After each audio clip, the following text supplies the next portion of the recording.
Hello friends, good morning all and study career welcomes you. In this video lecture today we are going to discuss about very common and outstanding meter in English poetry, that is iambic pentameter. जी हाँ, हम आज जोर डालेंगे इस metre पे और बात करेंगे इस मीटर के बारे में, iambic pentameter के बारे में। तो आइए वीडियो को थोड़ा शुरू करते हैं। Iambic pentameter is a type of metric line used in traditional English poetry,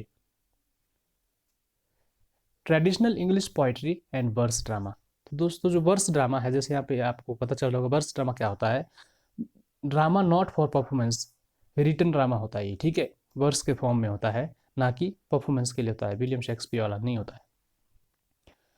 it is a line of verse with it is a line of verse with 5 metrical feet, each of the line consisting of one stress syllable followed by one stress syllable। जी हाँ, इसकी जो सबसे common बात है, iambic की सबसे common बात है, इसमें क्या होगा, एक हमारे पास अनस्ट्रेस सिलेबल होगा जिसको कौन फॉलो करेगा, एक स्ट्रेस सिलेबल। लाइन में पहले हमारे पास एक अनस्ट्रेस होगा और फॉलो बाय स्ट्रेस सिलेबल होगा। और अब हम बात करते हैं lines in iambic pentameter usually contain 10 syllables. सबसे जो उसकी मेन बात है, जो लाइन होगी हमारे पास आयम्बिक पेंटामीटर की, उसमें कितने कितने उसमें सिलेबल हो सकते हैं, मैक्सिमम कितने सिलेबल होते हैं उसमें, तो उसमें 10 सिलेबल होते हैं। आपने ध्यान रखना है, ये पूछ सकते हैं एग्जाम में कि जो आयम्बिक पेंटामीटर की लाइन होती है उसमें कितने सिलेबल्स होते हैं, तो उसमें 10 होते हैं, ठीक है, 10 सिलेबल्स होते हैं उसमें। It is considered a form of disyllabic verse.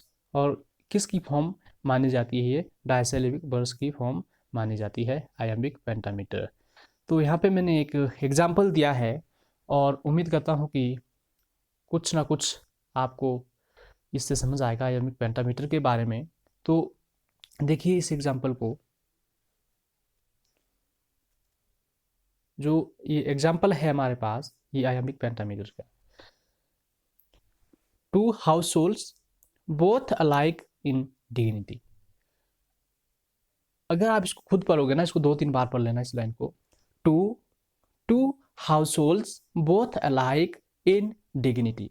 तो इसमें हमने जो हमारी उसकी साउंड की भी टेम्पो होती है, जो पिच होती है, उसको चेक करना है कि कहाँ पे हमारी जो साउंड राइज हो रही है, कहाँ पे अप हो रही है, ठीक है। तो खुद ही पता चल जाएगा कि यहाँ पे हमें किस तरह का ये स्ट्रेस मिल रहे हैं यहाँ पे। तो जैसे टू टू टू में हमारे पास जो साउंड है वो नीचे को जा रही है, ठीक है। टू हाउसहोल्ड में फिर क्या है, साउंड अप जा रही है। तो जो पहला है उसमें क्या है, यहाँ पे अनस्ट्रेस है, और जो दूसरा है उसमें स्ट्रेस है। टू हाउसहोल्ड बॉथ, फिर बॉथ में फिर साउंड नीचे को आ रही है, और अलाइक में फिर ऊपर जा रही है, इन फिर नीचे आ रही है डिग्निटी, फिर डिग्निटी में फिर साउंड लंबी जा रही है। मतलब कहने का मतलब ये है कि जो फर्स्ट लेवल हमारे पास, उसमें क्या हो रहा है, यहाँ पे वीक साउंड है, ठीक है, वीक मतलब शॉर्ट साउंड है हमारे पास। जो दूसरा है उसमें हमारे पास लॉन्ग साउंड है, स्ट्रॉन्ग साउंड है। तो ये था एक आयम्बिक पेंटामीटर का एग्जाम्पल, और आप इसे 2-3 बार पढ़े, 4 बार पढ़े, और इससे आपको पता चल जाएगा कि किस तरह हम साउंड का पता लगा सकते हैं। और आगे हम बात करते हैं आयाम। तो जो दोस्तों आयम्बिक पेंटामीटर है ना, वो दो से बना है, ठीक है, 2 चीज़ों के कॉम्बिनेशन से बना है, आपको पता है।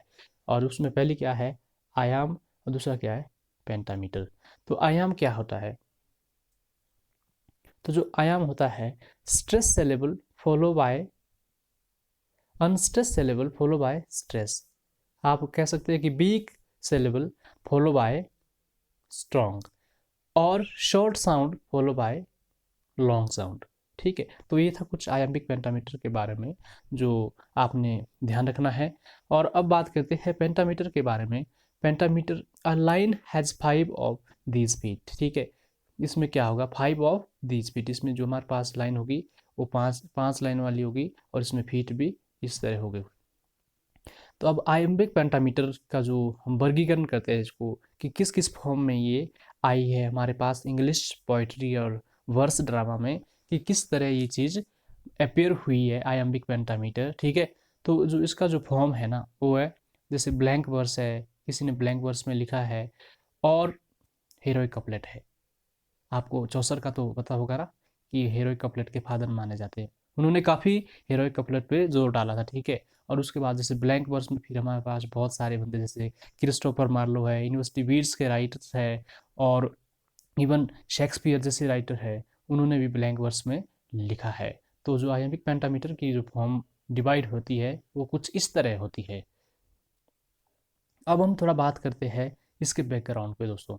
तो अगर हम इंग्लिश की बात करें, ठीक है, मैं यहाँ पे अदर बात नहीं कर रहा हूँ, इंग्लिश के सिवा बात नहीं कर रहा हूँ, यहाँ पे मैं इंग्लिश की बात कर रहा हूँ, क्योंकि इंग्लिश के अलावा जैसे कुछ इटालियन थे, कुछ इटालियन राइटर्स थे, उन्होंने भी आयम्बिक पेंटामीटर पे काम किया था, लेकिन उतना हमें कोई उतना इन्फॉर्मेशन नहीं है। लेकिन हम यहाँ पे बात करेंगे इंग्लिश की। तो अगर इंग्लिश की बात करेंगे ना, तो इंग्लिश में जो चौसर सबसे पहले राइटर ऐसे थे जिन्होंने इस टर्म को इन्वेंट किया था, जियोफ्री चौसर। ये थे मिडिल एज के जो पोइट थे, राइटर थे। तो इन्होंने इन्होंने इस टर्म को इन्वेंट किया था, ठीक है। आप इतना ध्यान रखिएगा। Chaucer was the first English poet who invented iambic pentameter in his poetry, ठीक है, एज हीरोइक कपलेट। आपने हीरोइक कपलेट के बारे में सुना है कि जो हीरोइक कपलेट है उनमें जो विलियम, इसका क्या बोलते हैं, जॉफरी चौसर का कितना कंट्रीब्यूशन रहा है। William Shakespeare also used iambic pentameter in his play and sonnets, ठीक है। शेक्सपियर ने तो फिर इसको क्लाइमैक्स तक पहुंचा दिया था। मैं ये नहीं बोल रहा हूँ कि चौसर और विलियम शेक्सपियर ने इसे यूज़ किया है। There are many writers and there are many poets who have use this term in their works, ठीक है। लेकिन जो ये दो थे ना, इन्होंने इसको, जो चौसर थे उन्होंने सबसे पहले काम किया था इस पे, और जो विलियम शेक्सपियर थे वो वैसे राइटर थे जिन्होंने इस टर्म को क्लाइमैक्स पे, मतलब ऊंचाई पे पहुंचाया था। तो दोस्तों मैं उम्मीद करता हूँ कि कुछ हेल्प मिली होगी आपको आयम्बिक पेंटामीटर के बारे में। तो हम मिलते हैं किसी और वीडियो में, तब तक बाय एंड टेक केयर।